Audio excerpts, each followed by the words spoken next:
The moon hung high in the sky, casting a faint glow over the dense forest. The wind whispered through the trees, carrying with it an unsettling chill.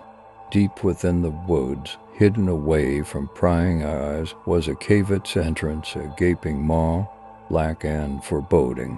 Thomas had heard the stories everyone in the nearby village had.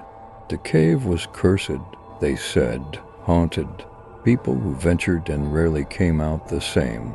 But Thomas wasn't one to believe in such tales. He was a skeptic, and tonight he was determined to prove them wrong.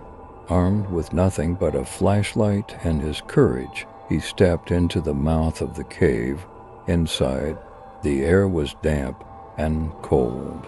The silence was overwhelming, broken only by the distant dripping of water echoing off the walls. The beam of Thomas's flashlight flickered, casting long, shifting shadows along the jagged rocks.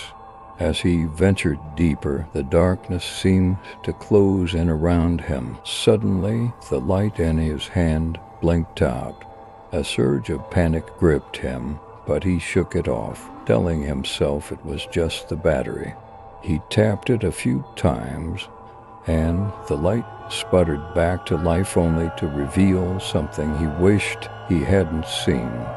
There, etched into the walls, were symbols, old, ancient runes that he couldn't understand.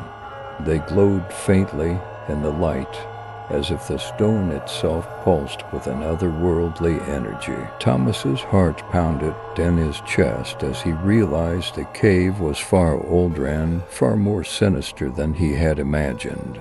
A faint sound echoed from the depths of the cave. A whisper. At first he thought it was the wind, but no. It was a voice, low and indistinct, calling his name. Thomas, he spun around, his flashlight beam sweeping the walls, but there was no one there. His breath quickened, his rational mind screamed that it was just his imagination. Thomas, the voice was closer now, clearer.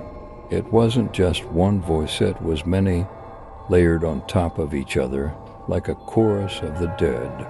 He stumbled backward, his foot catching on a loose stone. The flashlight slipped from his hand and shattered on the cave floor, plunging him into complete darkness. He could hear them now, footsteps, soft, deliberate, echoing from all around him. His pulse thundered in his ears as he pressed himself against a cold, rough wall. The footsteps stopped.